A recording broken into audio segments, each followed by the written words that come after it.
자, 제가 말씀드렸던 운영 학원 성장 공식 100의 세 번째 순서 상담에 대한 이야기를 해보도록 하겠습니다. 저는 상담을 학부모 마음을 움직이는 시스템, 학부모의 마음을 얻는 시스템이라고 생각을 합니다. 그래서 저는요, 이것을 상담은 설득이 아니라 해석이라고 정의 내려봤습니다. 자, 첫 번째, 우리가 많이 하는 착각입니다. 신규 상담은 우리 학원의 커리큘럼을 잘 설명하는 일이다. 제가 아까 일부 강연에서도 잠시 설명을 드렸었는데요. 저희 이거 테스팅을 정확하게 한 일이 있습니다. 그래서 그 사례를 좀 말씀드리고 싶은데요. 작년에 1년 동안 4곳을 오픈을 했습니다. 그러면서 저희 나름대로도 상담이 좀 더 전문성 있었으면 좋겠다고 생각을 해서 상담을 완전히 매뉴얼화해서 신규 상담을 저희가 되게 디테일하게 만들었어요. 그리고 심지어 저희 원장님들께 그걸 다 나눠드리고 숙지시키고 앞에 나와서 한 사람씩 다 상담을 하는 교육까지 제가 하게 됩니다. 그리고 저희가 이제 됐어. 너무 전문적이고 좋은 상담으로 우리가 이제 전달하고자 하는 것들을 다 완성했어 하고 신규 상담을 하게 되는데 저희 직영 원장님 중에 굉장히 나이는 많으신데 굉장히 젊어 보이시고 굉장히 부드럽게 상담을 잘하시는 남자 원장님이 계십니다. 그 원장님 원래 신규 상담 체결률이 되게 높으신 분이었어요. 근데 저희가 이렇게 시스템을 매뉴얼화하고 난 다음부터 신규 상담이 10명 중 5명, 4명 떨어지는 거예요. 저희는 체결률이 80, 90% 이상이 되는 학원인데 제가 그래서 이상하다 생각을 했어요. 뭐가 문제지? 라고 생각을 했는데 알고 봤더니 그 원장님께서 자기가 준비한 브리핑 내용이 있잖아요. 그 위주로 계속 상담을 하셨던 거예요. 그래서 제가 분석을 해봤어요. 그럼 원장님이 이전에는 어떻게 상담하셨어요? 그랬더니 엄마 얘기를 많이 들어주셔서 상담이 1시간, 1시간 반이 걸렸다는 거예요. 그래서 제가 원장님한테 원장님 그냥 엄마를 울리세요. 그랬어요. 제가 엄마를 울리시더라도 그 엄마 얘기를 끝까지 들어줍시다. 그리고 우리가 준비한 내용은 10%에서 20%만 하는 걸로 바꿔드렸어요. 그랬더니 다시 상담 체결률이 올라가더라고요. 그래서 저희가 이거는 한번 검증을 했습니다. 혹시 저는 이 부분만 오늘 얻어가셔도 원장님 학원의 모든 부분들이 매출이나 이런 게 달라질 거라고 생각이 들어요. 신규 상담을 왔다가 혹시 체결이 안 되고 돌아가신다면 내가 혹시 내 학원의 얘기를 너무 많이 하고 있지 않는지 한번 고민해 보시면 좋을 것 같아요. 그래서 어머님들 얘기를 들어드리다 보면 저희 아이가요 몇 살 때 말을 했고요 부터 시작을 하세요. 힘듭니다. 그래도 들어주시면 좋을 것 같다. 학부모가 듣고 싶은 건요 정보가 아니라 우리 아이를 어떻게 해석해 줄지입니다. 그래서 상담에 저는 이게 가장 중요하다고 생각을 했고요. 설명하는 상담은 이렇습니다. 저희는 레벨별 수업을 하고 있고 주 2회 보충이 있습니다. 숙제를 안 해오면 어떻게 합니다라는 게 설명하는 상담이라면 해석하는 상담은 저희가 레벨 테스트나 입학 테스트 다 하시잖아요. 그럼 그 테스트 결과를 가지고 이 아이는 이런 부분이 있는데 이런 부분에 대해서 지금 조금 어려움을 겪는 것 같습니다. 근데 저희가 어떠하게 해결해 드릴 수 있습니다. 그래서 원인도 말씀하셔야 되고 반드시 어떻게 해줄 건지도 말씀을 함께 해주셔야 됩니다. 원인만 지적하시면 안 됩니다. 그래서 학원이 아니라 아이를 말씀해 달라는 부탁을 드리고 싶습니다. 자, 그 다음 두 번째 착각입니다. 상담은 수업 결과를 보고하는 시간이다. 자, 보고식 상담 많이 하시는데요. 제가 저희 직영 원장님들한테도 제가 많이 부탁을 드리는 게 있잖아 원장님 전화가 걸려오면 컴플레인이고요. 우리가 전화를 하면 무조건 감사합니다라는 얘기는 듣고 끊으셔야 돼요 라고 제가 상담 교육을 많이 하거든요. 상담이 수업 결과를 보고하는 시간이면 절대 감사합니다라는 얘기는 듣지 않을 것 같아요. 상담을 했대. 그죠? 그래서 진짜 필요한 건 보고가 아니라 설계. 어떻게 할 건지에 중점을 맞추셔서 상담을 해주셨으면 좋겠습니다. 자, 보고식 상담은 이런 겁니다. 저희 주간 리포트 발송하고 있습니다. 월간에 리포트 발송해요. 엄마들한테 월간 리포트를 발송하는 날 전화가 폭주합니다 라고 얘기하셨던 원장님들이 계셨어요. 그리고 제가 지금 저희 직영학원에서만 있는 게 아니라 요즘 제가 밖으로 나가서 다양하게 전국을 다니면서 원장님들을 뵙고 있거든요. 근데 원장님들이 되게 다양한 얘기를 해주셔서 그런데 그 원장님께서는 이유를 모르시는 것 같더라고요. 월말 평가서를 보내고 나면 왜 그렇게 학원에 전화를 하냐. 평가서를 보냈는데 학원에 더 전화가 와서 업무가 이게 더 어려워지시는 거죠. 어떻게 보면. 저는 이렇게 말씀드렸어요. 점수를 보내셨으니까 그렇죠. 점수를 자꾸 얘기하시니까.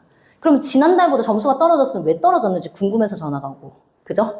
우리 반 평균에 우리 아이는 왜 미치지 못하는지 궁금해서 전화가 오고, 전화가 계속 역으로 올 수밖에 없는 상황인 거예요.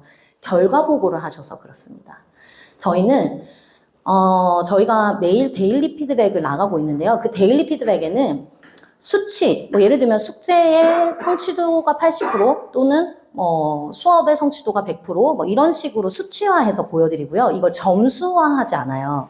점수로 딱 몇 점입니다 라고 얘기를 했을 경우에는 그 몇 점에 대한 그 결과에 대한 피드백을 또 드려야 하기 때문에 저희가 굉장히 오랫동안 고민했던 게 이걸 어떻게 하면 데일리에 했던 것들을 전달할 수 있을까 였습니다. 저희가. 근데 이 부분을 저희는 아이가 오늘 수업에서 어떤 반응을 보였고 저희는 이 수업 반응을 통해서 앞으로 어떤 수업 계획을 가지고 있습니다라고 말씀을 드렸어요.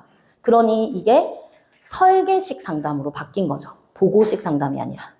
좀 차이가 이해가 가시나요? 네. 그래서 제가 이걸 한 줄로 정의를 하자면 오늘 우리에게 일어난 일이 아니라 다음, 내일을 이야기하시는 상담으로 바꿔주셨으면 좋겠다라는 말씀을 드립니다. 그래야 저희 아이들도 굉장히 오래 다닌 학원이에요, 저희 학원이. 개별 수업을 학원임에도 불구하고 오래오래 이 아이들이 만족하면서 다닐 수 있었던 건 그 다음이 있었기 때문이거든요. 근데 그 다음에 대해서는 말하고 우리가 표현해 줄 수 있는 건 상담이 가장 중요한 단위라고 생각을 합니다. 자, 세 번째, 솔직하게 말하는 게 신뢰를 얻는 길이다. 저는요, 엄청 솔직하게 상담을 합니다. 그래서 어머님들이 제가 상담을 할 때 솔직하게 말씀을 드리면 좋아하세요. 이렇게 얘기하시는 원장님들이 계세요. 그럼 저는 가슴이 철렁 내려앉습니다. 그 솔직한 말이 맘카페와 어디선가 돌아다니고 있진 않을까라는 생각이 들어요. 정말 솔직하게 하시면 안 됩니다, 이제. 자, 솔직한 걸 어떻게 해야 되나? 일관성과 가이드라인으로 바꿔주셔야 됩니다. 우리가 아이에 대해서 이렇게 얘기를 했죠. 솔직하게 말씀드리면 예진이는 집중력이 부족해요. 솔직한 말이죠. 집중력 부족한 아이들 너무 많잖아요, 요즘. 그죠?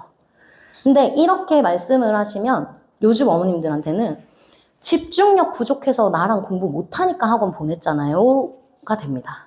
그죠? 그래서 이걸 어떻게 바꿔주셔야 되냐면 예진이는 현재 10분 정도 집중이 가능한 걸로 저희가 보여집니다. 그 부분은 또래 대비 평균 수준으로 저희가 생각이 되는데 이것이 점차적으로 늘려지는 방법들을 저희가 지도하고 계획을 가지고 있습니다 라고 말씀을 해주셔야 한다고 생각합니다. 다르죠. 어차피 솔직한 말입니다. 둘 다 집중력 없다는 얘기를 하는 건데 집중력이 부족합니다. 또는 어떤 원장님이 이런 얘기 하셨대요. 어머니 쟤는 지금 공부가 중요한 게 아니라 인성을 가르치셔야 된다고. 어떻게 합니까, 그러면? 그죠? 그게 이제 선생님이 저희 아이 인성교육부터 하라네요. 하고 돌아다닌다니까요. 그죠? 그러니까 우리가 했던 어떤 말 때문에 우리가 지금 이렇게 학원에 신규생이 유입이 끊겼는지를 사실 다 알 수는 없어요. 그러니 저는 저희 원장님들한테도 계속 부탁드리는 게 말조심, 자나깨나 말조심, 리스크 관리 이 얘기를 계속 드리거든요. 그럴 수밖에 없는 상황이라는 말씀을 드립니다. 그래서 감정이 아니라 약속을 해주셔야 되고요. 상담에서는 그 약속은 결과에 대한 약속이 아닙니다. 어머니 저희한테 맡겨주시면 저희 무조건 성적 냅니다. 저희 100점 못 맞으면 지금까지 학원비 다 환불해 드릴게요. 이걸로 학원가가 엄청 활성화가 됐던 시기도 있었습니다. 저도 17년간 있었으니까 이 학원가가 어떻게 바뀌어왔는지 저도 많이 느끼고 봤습니다. 그러나 지금은 약속해 주시고 설계해 주시고 우리가 이 다음 이 아이한테 무엇을 해 주실 건지에 대한 이야기들을 지속적으로 해 주셔야 된다는 겁니다. 자, 상담의 원칙 3가지입니다. 설명하지 말고 해석하라. 보고하지 말고 설계하라. 솔직하게 하지 말고 공감하시고 제안해 주시길 바랍니다. 자, 그 다음 브랜딩에 대한 얘기를 좀 해볼게요. 요즘 신규생 정말 유입이 안 된다는 말씀을 제가 올 초부터 진짜 1년 내내 거의 듣고 있는 것 같아요. 그리고 제가 이제 학원이 여러 군데에서 운영을 하다 보니까 원장님들께서 저한테 그 질문을 진짜 많이 하세요. 원장님 학원은 아이들이 좀 들어오나요? 요즘 아이들 어떤가요? 라고 많이 물어보시는데 저희도 그러니까 한 1년 사이에 4곳을 오픈을 했고 저희가 그 4곳을 오픈한 게 다 제로 베이스에서 시작을 했어요. 왜냐하면 저희는 저희 학원만의 시스템이 있기 때문에 어떤 학원을 인수받고 이렇게 할 수가 없어요. 그래서 갔는데 너무 힘들었고요. 아이들이 0명에서 진짜 10명까지 가는 것도 진짜 너무 힘들었어요. 그리고 애들이 없으니까 애들이 더 안 들어와요. 그죠? 저는 이걸 이렇게 좀 생각을 해봤어요. 원장님들 집 근처나 학원 근처에 이렇게 가게 있죠, 가게. 가게 이렇게 오픈하면 막 풍선 달고 막 오픈 개업식 하고 하잖아요. 가보시나요? 응? 그죠? 안 가보시죠? 근데 몇 년 전만 떠올려 볼게요, 우리가. 가보셨나요? 새로운 집이 생겼다고 하면? 그리고 왜 오픈빨로 막 사람도 많잖아요. 그죠? 뭐, 소주 맥주 행사도 좀 하고. 그러니까 사람들이 있으니까 또 우리도 괜히 한번 가볼까? 라는 생각이 들어서 또 오픈했던데 가보기도 했습니다. 근데 최근 한번 1년, 2년 사이에 한번 생각해 보세요. 어디가 오픈했다고 가보거나 오픈빨이라고 하는 그런 말들이 거의 사라졌어요. 자, 그럼 저는 이걸 왜 시장에서 저는 좀 답을 찾았냐면 그 이유가 뭘까요? 우리는 왜 오픈한 가게를 가보지 않는 걸까요? 어차피 매일 밥도 다들 사 드시는데, 그죠? 증명되지 않은데 돈을 쓰고 싶지 않다. 자, 이게 저는 학원을 지금 오픈하셨을 때 가장 힘든 이유라고 생각합니다. 그래서 제가 원장님들 지금 전국적으로 만나 뵙고 있는데 너무 크게 잘하시다가 지금 많이 줄어들어서 힘들어하시는 원장님들이 많으세요. 근데 그 자원을 보면 뭐 50명, 80명 이러세요. 몇백 명대에서 많이 줄어들었으니까. 되게 힘들어하시는데 제가 원장님한테 뭐라고 요즘 말씀을 드리냐면 원장님 지금 이 자리에서 리빌드 할 수 있는 방법들을 찾으시는 게 좋습니다. 새로운 도시, 신도시 가셔서 다시 오픈하셔서 제로 베이스로 가시면 더 힘드실 수 있습니다. 이거는 제가 지금 현장에서 느끼고 있는 경험입니다. 저희가 코로나 때 학원을 3관에 딱 오픈하자마자 한 달 만에 코로나가 터졌어요. 저희가. 그럼에도 불구하고 그 코로나 기간에 저희가 7개 관까지 확장을 하거든요. 근데 그때는요, 한 달이면 30명 정도 저희가 모았고요.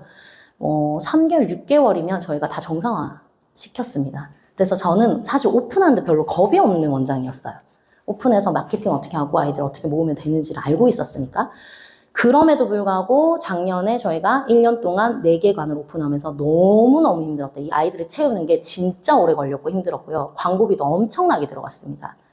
자, 그 이유를 한번 볼게요. 광고는 필요 없다. 실력으로 증명하면 된다. 수업만 잘하면 부모님들이 알아서 찾아오겠지. 자, 실력은 있고요. 저희도요. 저희도 얼마나 디테일하게 매뉴얼을 갖추고 실력을 갖췄겠습니까? 그죠? 그런데도 아무도 몰라요, 저희를. 새로운 동네에 들어가면 저희 역시 또 새로운 학원이에요. 그냥 그 동네에서는. 그죠? 그러다 보니 실력은 기본이고 브랜딩은 필수 구조라는 것을 제가 정말 뼈저리게 깨달았습니다. 그래서 저희는 이걸 어떻게 해결했냐면요. 신뢰는 얼굴에서 시작된다. 자, 요즘 부동산 그 공인중개사님들 그런 뭐 매물 물건 찾는 거에도 혹시 공인중개사님 사진이 있는 거 보셨나요? 그죠? 전단지에 요즘 사람들이 얼굴이 되게 많이 노출을 해요. 그 이유는요, 못 믿어서 그래요. 광고가 너무 많으니까 믿음과 신뢰가 안 가는 거예요. 그러니까 이제는 나의 프로필을 얼굴에 드러내고 나와야 그래도 한 번쯤은 이 사람 하고 이렇게 봐주는 그런 시대가 온 것 같아요. 제가 했던 방법은 각 관별로 원장님들 프로필을 전문으로 촬영을 했고요. 저희가 모든 전단에 모든 내용에 이 프로필 사진을 넣기 시작을 했어요. 그랬더니 이런 일도 있었습니다. 그 전단을 가지고 오신 어머님이 이 사람 어디 있냐고.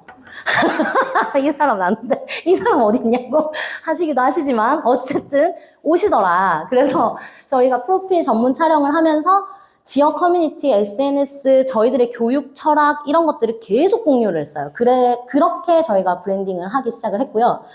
요즘 부모님은 새로운 곳이 아니라 증명된 곳을 찾고 있으시기 때문에 우리가 얼마나 증명된 학원인지에 대해서 계속 인지도를 높여주셔야 된다는 겁니다. 그래서 신뢰를 전달하셔야 된다라고 정의를 내려봤습니다. 자, 대형 학원만 브랜딩이 필요한가요? 동네 학원이라 저는 그런 브랜딩은 필요 없고요. 사실 저희는 그냥 알아서 아이들이 잘 왔습니다. 대형은요, 브랜딩을 잘해서 대형이 된 겁니다. 저는요, 17년 전에 학원을 처음 했을 때부터 저희 학원은 컬러가 있었어요. 제가 생각했던 건 그때 당시 막 컬러 마케팅이 되게 유행했었거든요. 그래서 어떤 컬러만 보면 우리 학원이 떠올라야 된다라고 생각을 해서 저는 다 동일한 컬러로 광고를 했던 사람입니다. 그렇게 작은 학원일 때부터 브랜딩을 해왔던 것들이 지금 제가 여러 개의 학원을 운영할 수 있게 된 원동력이 됐죠. 그래서 브랜딩 이제 정말 많이 생각해 보셔야 되고요. 저는 학원의 브랜딩은 이렇게 정의를 내려봤습니다. 우리 학원은 도대체 어떤 가치를 약속하는 학원이냐. 그걸 일관되게 전달하는 언어와 행동의 체계라고 봤습니다. 저희는 학생들을 분류하는 표가 있습니다. T분류라고 저희가 부르고 있거든요. 근데 그 T분류의 T1에 해당하는 아이들은 지속성장 인재라고 부릅니다. 이 아이들은 시험 성적이 잘 나온다라는 측면을 넘어서서 이 공부가 자기의 공부인지 알고 본인이 설계해 나가는 아이들을 이야기합니다. 그래서 저희는 지속성장, 학습 처방, 아이들의 학습에 대해서 읽어주는 거, 이런 것들을 계속해서 성장, 과정, 공유 이런 것들을 계속 같은 내용으로 이야기하고 있습니다. 그래서 그게 일관되게 전달되도록 하는 거죠. 자, 일관성이 브랜드입니다. 학생 30명의 학원이어도 그 원장님은 진짜 학생한테 진심이야. 제가 들었던 가장 좀 가슴이 뜨거워졌던 얘기는 저희 그 같은 상가에 있는 미술학원 원장님인데, 그 미술학원 원장님이 저를 다른 학부모님한테 소개하셨을 때 저 원장은 교육에 미친 사람이야. 학원을 보낸다면 저런 원장한테 학원을 보내야지 라고 얘기를 해주셨다고 해서 제가 되게 감사했던 기억이 있습니다. 그게 저희의 브랜드가 된다는 거예요.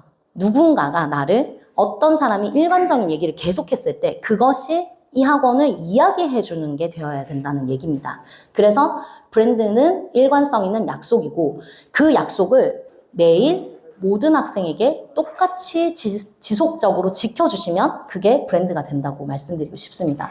그냥 단지 마케팅 용어 뭐 이렇게 하면 아이들이 온다 뭐 이런 얘기를 드리고자 하는 게 아니라 정말 마음 깊이 한번 브랜딩에 대해서 고민해 보시면 좋을 것 같아요. 자, 학생이 많으면 브랜드는 이미 증명된 걸까요? 단기적인 선택. 자, 저희가 제일 좋아하는 학생이 있습니다.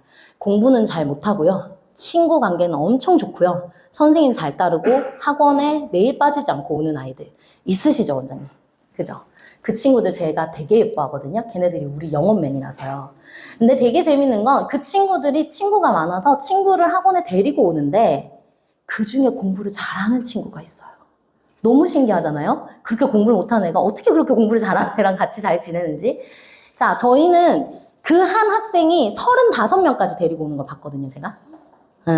왜냐하면 왜 제가 기억을 하냐면 저희가 그때 데려올 때마다 뭔가 이렇게 뭐를 줬었어요. 상품권 같은 걸 지급을 해줬는데 그걸 35번 받아가서 친구랑 나누는 아이를 봤어요. 자, 그러면 그것이 우리가 증명된 것이냐. 그로 인해서 학생이 많아졌다면 그게 우리가 학원이 증명된 상황이냐라는 거를 생각해 보자는 거죠. 그리고 좋은 선생님이 들어오셨어요. 그래서 아이들이 갑자기 늘었어요. 그 아이는 과연 우리 학생일까요? 뭐 이런 말씀을 드리고 싶었던 겁니다. 좋은 강사가 떠나도 학생이 따라 떠날 수 있고, 또 입시 결과가 안 나오면 신뢰가 붕괴될 수도 있고, 뭐 여러 가지가 있을 수 있잖아요. 그래서 저는 브랜딩을 이렇게 하셨으면 좋겠습니다. 약속을 명확히 해주시고 한 문장으로 정의되는 약속을 만들어주세요. 네. 그리고 내부에서 일관되게 그것이 소통되어야 합니다. 원장님은 저희는 아이의 성장 과정에 집중합니다. 저희는 개별 수업을 합니다. 라고 말씀을 하시는데 실제 수업에서는 판서로 모든 진도가 같고 모든 아이들이 똑같은 숙제를 내주신다면 일관성이 떨어지잖아요. 그죠? 그건 브랜드가 될 수 없습니다. 그리고 강사가 바뀌어도 유지가 돼야 됩니다. 강사가 바뀌어도 우리 학원이 유지가 될 수 있는 시스템이 뭔지 고민을 해봐 주시면 좋을 것 같습니다.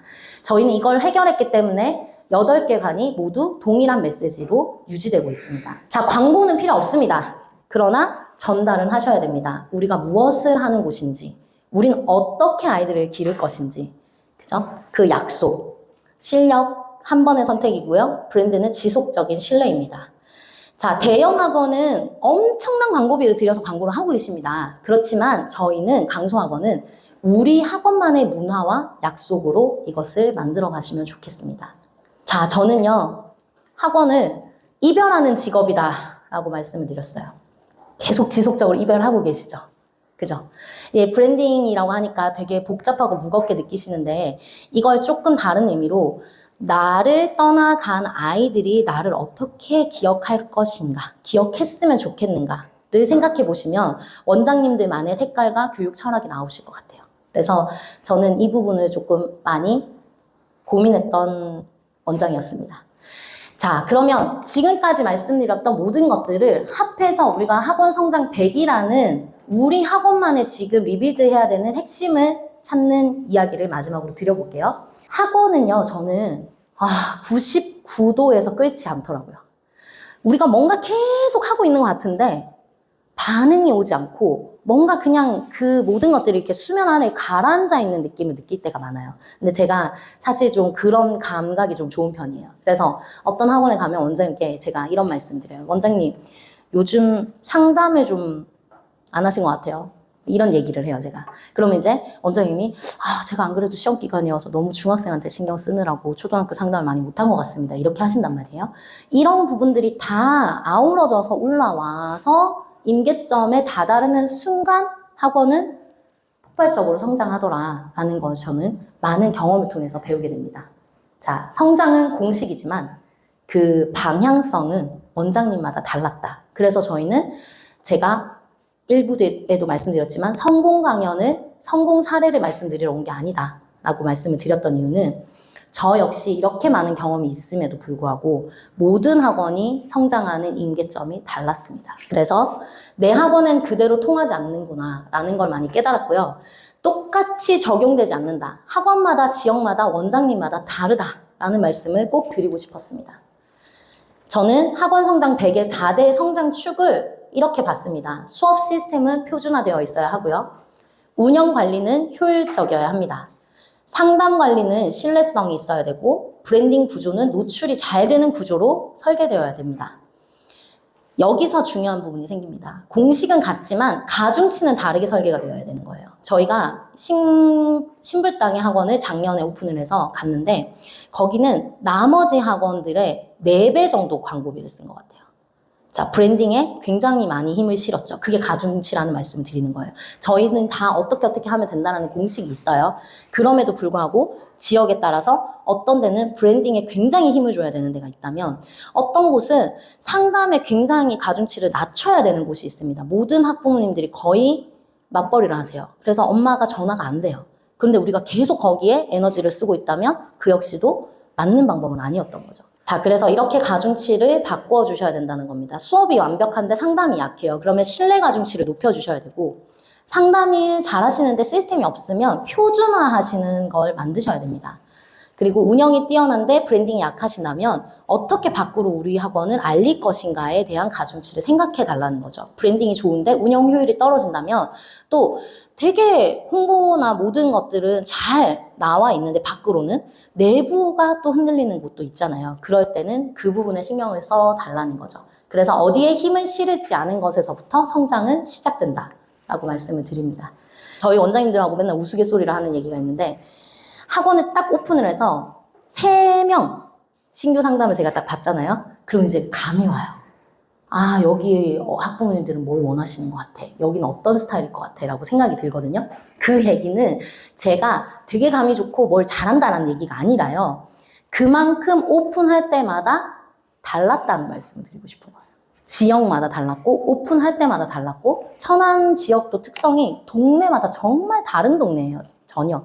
그래서 저희는 그런 부분들을 많이 느꼈고 학부모의 성향, 소비 기준, 교육 문화, 통하는 메시지가 모두 다 달랐습니다. 그래서 이 부분에 대해서 고민을 많이 해봐 주셨으면 좋겠다 라고 생각이 듭니다. 자, 수업 상담 운영은 체계화하시고 표준화하셔야 됩니다. 이건 표준화가 되어 있어야 돼요. 무조건. 어떤 선생님이 와도 똑같고 어떤 상담을 해도 똑같은 것을 이야기해야 하지만 원장님만의 철학과 강점, 지역성을 이용하셔서 가중치를 다르게 설계해 주셔야 된다. 그래야 임계점이 돌파됩니다. 임계점은 운이 아니라 정확한 구조와 가중치 조절의 결과라고 할 수 있습니다. 원장님들의 2번째 봄을 응원하면서 제가 강연 제목을 우리들의 2번째 봄이라고 했습니다. 원장님들, 지금 제가 여기까지 설명은 학원 리빌드 포인트를 찾아 드릴 수 있도록 설계를 했습니다. 그래서 이 부분을 가져가셔서 백문항 다 체크를 하시다 보면 분명히 아실 거예요. 원장님들이 더 잘 아세요, 사실은. 그런데 그걸 어떻게 해결해야 되는지를 지금 조금 어려워하실 뿐이라고 생각이 듭니다. 그래서 그 부분을 찾아보시면 좋을 것 같습니다. 자, 저희 학원이 저희만의 문화가 있고 성장 과정을 이야기한다고 말씀드렸잖아요. 저희가 성장과 과정을 이야기할 수 있었던 이유는 이 학습 처방이라는 코드 때문이었습니다. 다른 말을 하고 있죠. 학습의 처방이 필요하다. 성적보다는 성장, 문제보다는 가능성을 처방하는 것이 저희 학원의 문화였습니다. 저는 2020년부터 저희가 이제 학습 처방 학회라고 하는 것을 만들었고요. 저희가 전문가 집단 모임들을 모아서 이것을 저희가 설계하고 연구하고 만들어냈습니다. 저희 고민은 여기서부터 시작을 했어요. 저는 이제 아이들을 가르치다 보니까 아이들이 마음이 움직여야 된다는 생각이 많이 들어서 상담 공부를 굉장히 오랫동안 했습니다. 근데 상담도 공부하고 진로도 공부하고 뭐 성향도 분석하시는 분들도 찾아뵈면서 많이 고민을 나눴었는데 그분들이 저한테 원장님이 하세요 라고 어느 날 얘기를 하시더라고요. 그래서 제가 그걸 어떻게 합니까? 라고 했어요. 그랬더니 그분들이 뭐라고 하셨냐면 진로 검사를 했습니다. 진로 검사를 해서 아이한테 진로 설계를 해줬어요. 근데 그 아이가 1년 뒤 또는 3년 뒤 그 진로대로 되었는지 안 되었는지 또는 그 진로로 가기 위해서 학습적인 부족한 부분들을 채웠는지 안 채웠는지 저희는 알 수가 없습니다. 그런데 원장님은 매일 보시잖아요. 매일 아이들하고 만나시고 바꿔 나가실 수 있잖아요. 저는 이게 원장님이 앞으로 해결하셔야 되는 문제라고 생각합니다라고 어느 순간 여러 전문가 분들이 말씀을 해주시기 시작을 하는 거예요.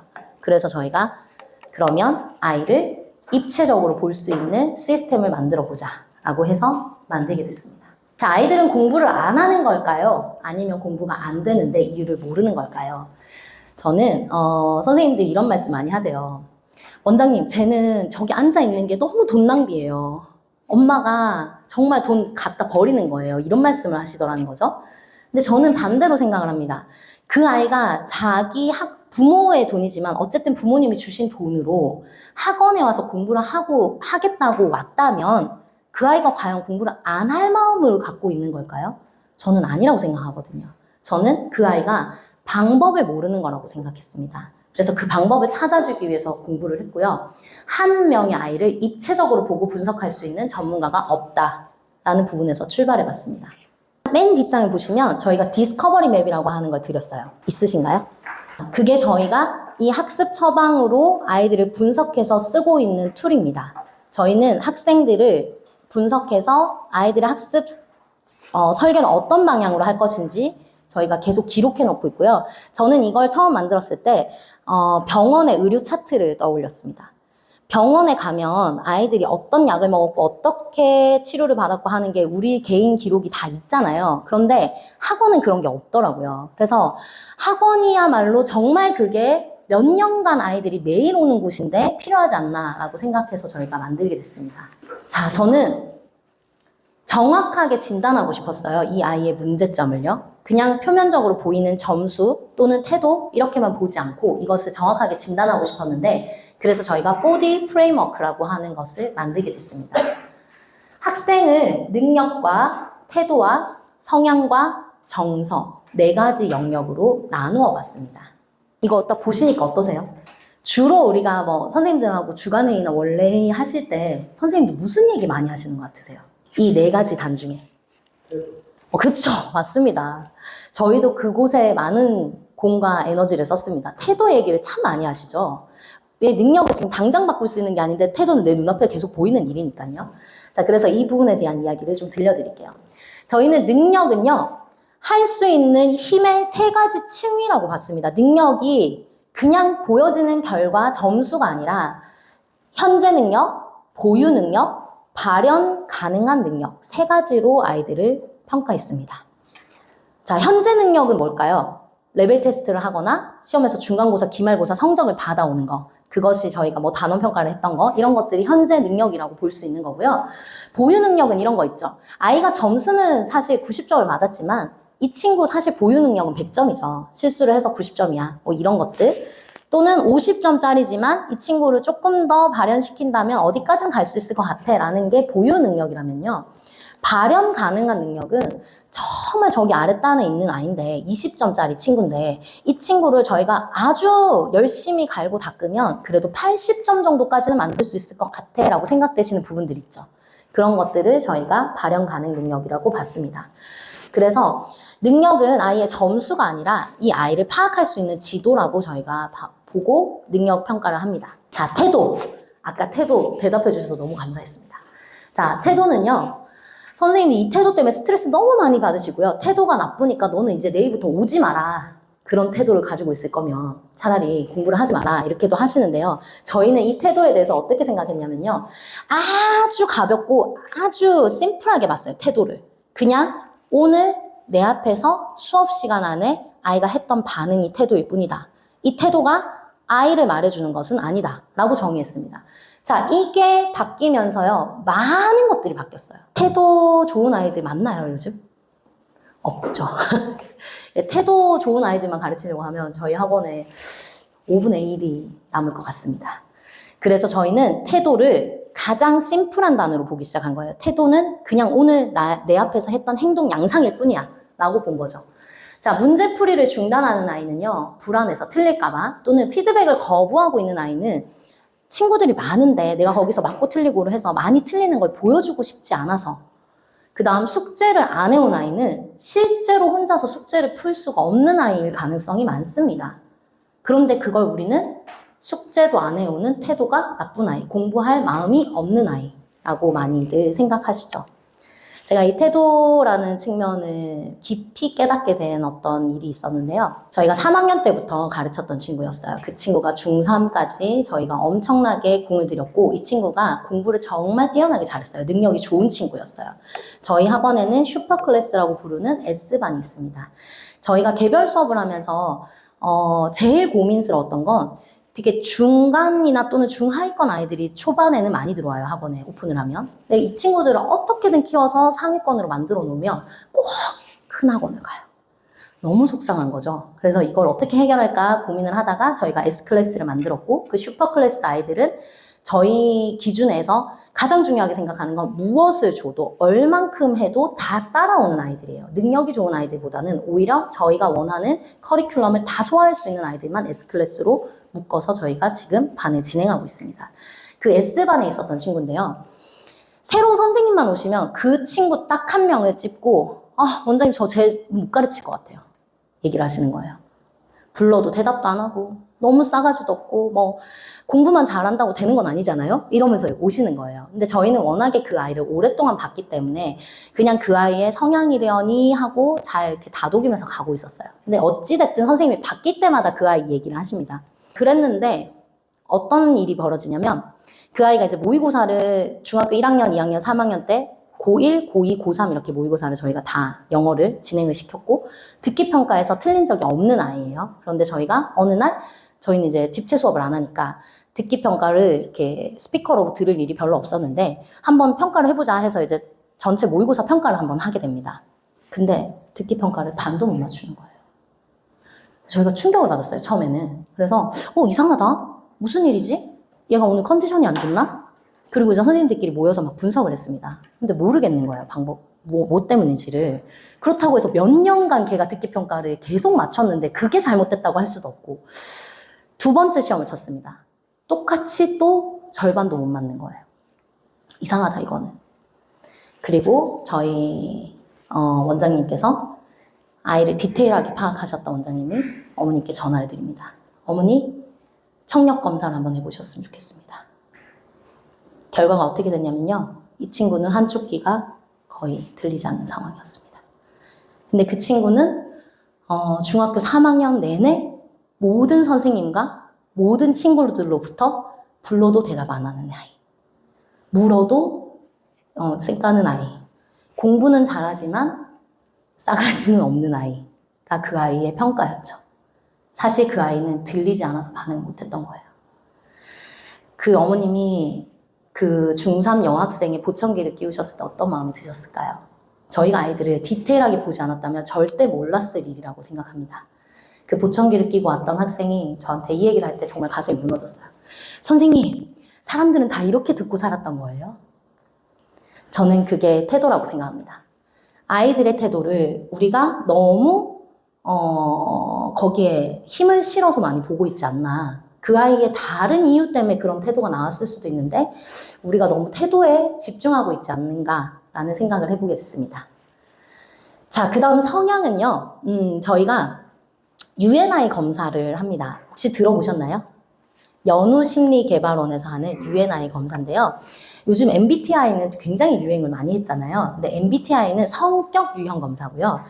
UNI 검사는 학습 행동 유형 검사입니다. 그래서 저희는 채택했던 게 UNI 검사를 채택을 했고요.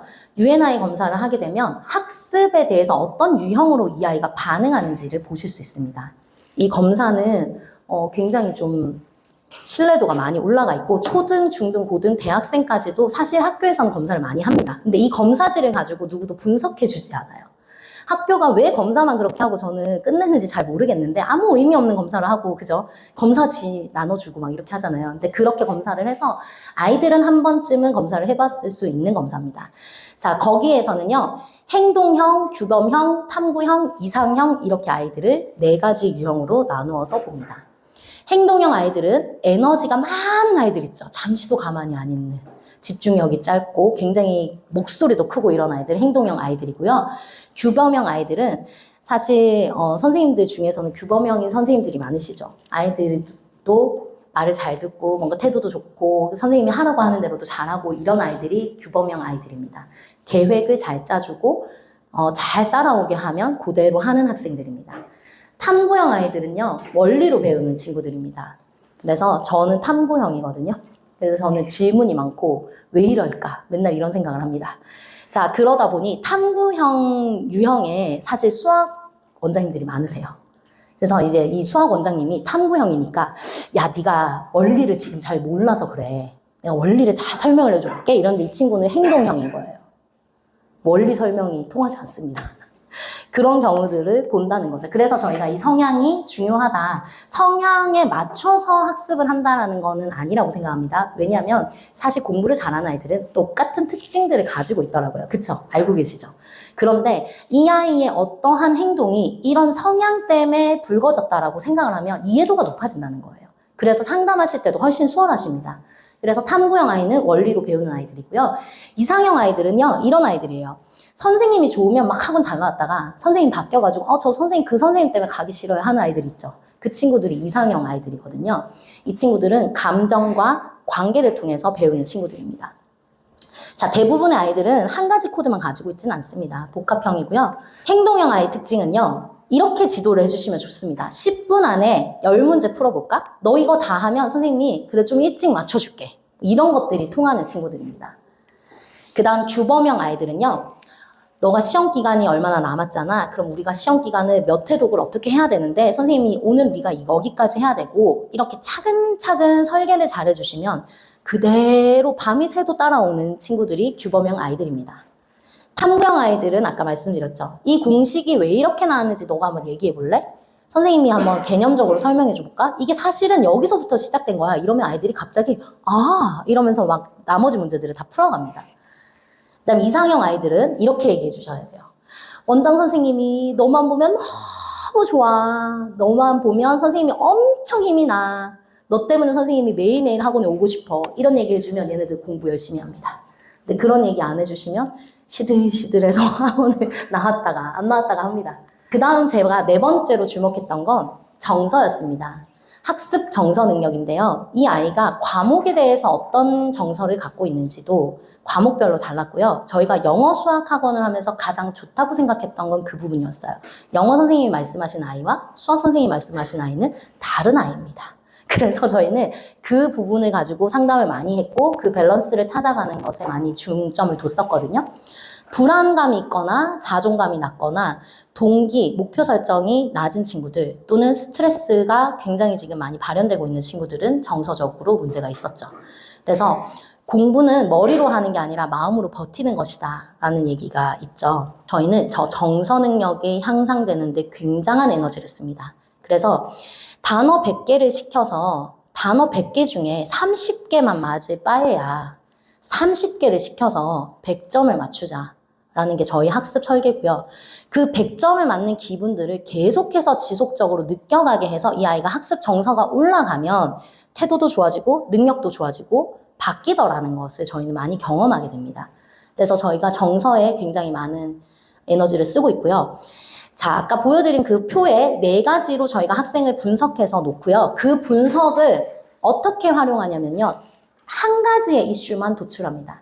예를 들어 수학 점수가 안 나오고 수학 불안이 높은 아이인데 이 아이의 문제는 능력적인 부분으로 해결이 돼야 돼 라고 이슈를 잡는 경우가 있고요. 또는 반대로 이 친구가 시험에 불안을 느끼지 않도록 계속 테스트 환경에 노출을 시켜줘서 시험 별거 아니라고 이제 정서적으로 케어를 해줘야 되는 아이들도 있다는 거죠. 그래서 저희는 이 4가지를 분석하고 한 가지의 이슈만 도출을 했습니다. 그래서 그 한 가지 이슈를 가지고 학부모님들하고 지속적으로 상담을 하는 거예요. 그러니 이 이슈가 해결이 되면 그 다음에 또 다른 이슈를 끌고 와서 다시 재상담을 하고 이런 식으로 연결을 계속 해나갔던 거죠. 그래서 한 장의 그 표, 원장님들이 지금 이거 다 이해하실 수는 없습니다. 저희는 학습 처방사 자격 과정까지 가지고 있습니다. 저희 엄청 많이 연구했거든요. 그러나 학생을 4가지로 분류해서 본다는 것만 인지하셔도 상담이 달라지실 수 있습니다. 지금 우리는 너무 능력과 태도 쪽으로 많이 기울여져 있거든요. 그래서 이 한 장의 표로 상담이 완전히 달라지실 수 있도록 저희가 한 장의 표를 공유해 드렸고요. 능력과 태도, 성향, 정서에 따라서 디스커버리 맵이라고 하는 걸 저희가 그리고 그 안에 한 가지 이슈를 도출해서 아이를 읽고 학부모님들하고 이야기하고 있습니다. 저희는. 그러니 저희가 성장과 과정에 집중하는 학원이라는 것이 학부모님들에게도 전달이 됐겠죠. 자, 이렇게 저희가 진단하고 분석하고 실행합니다. 실행하고 난 다음에 이 실행이 틀릴 수가 있어요. 예를 들면 이 친구는 실제로 정서 능력을 계속 올려주려고 했는데 결국에는 능력이 좋아져야, 예를 들면 능력이 좋아졌다는 건 학교 시험에서 점수가 딱 올라가니까 갑자기 정서 태도 다 바뀌는 애들도 있어요. 그죠?